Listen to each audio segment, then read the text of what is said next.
So before we talk about independence, maybe we can take a brief step back in history here. If you look at the history of the modern world over the last several hundred years, if you look at any major geopolitical event, conflict, etc., almost all of them are rooted in energy and really the pursuit of energy security as a nation. That has withstood the test of time. Certainly, the United States was blessed with an abundance of natural resources, which have been used for energy generation for several decades now.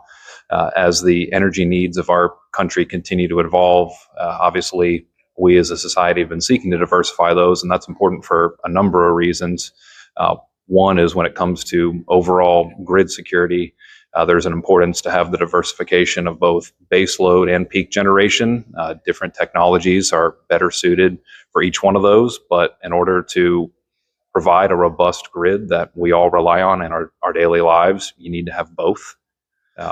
Certainly, there's geopolitical insurance, if you will, right? Obviously, we're in a time where a conflict halfway across the globe can really impact our lives.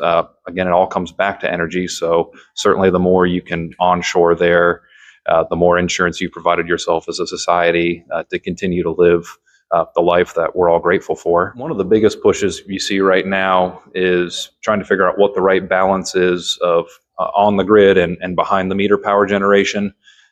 There's a lot of people right now really trying to push the boundaries of what a self-contained power generation unit that's completely behind the meter looks like.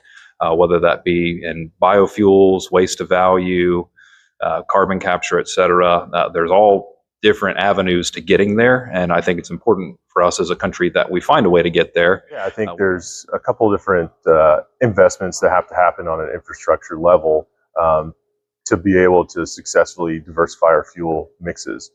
So if we look at electricity, solar, wind, hydro, those are all really good, clean sources of energy.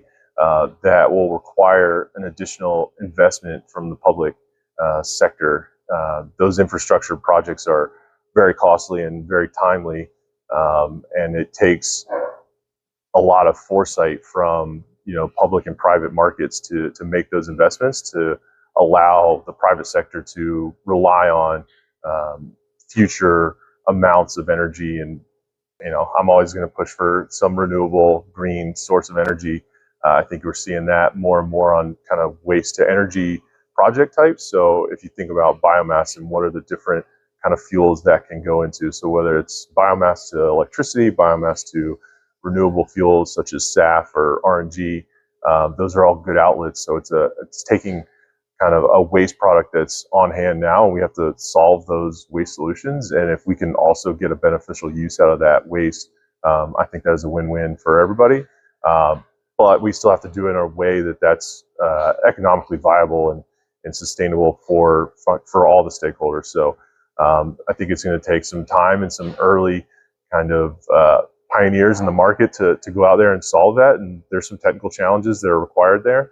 But I think with good planning and execution, you can kind of make those projects come to life. And we're only going to get better as we go. So the first generation is always kind of lagging and might have some difficulties, but that's not a good reason to not try and move forward.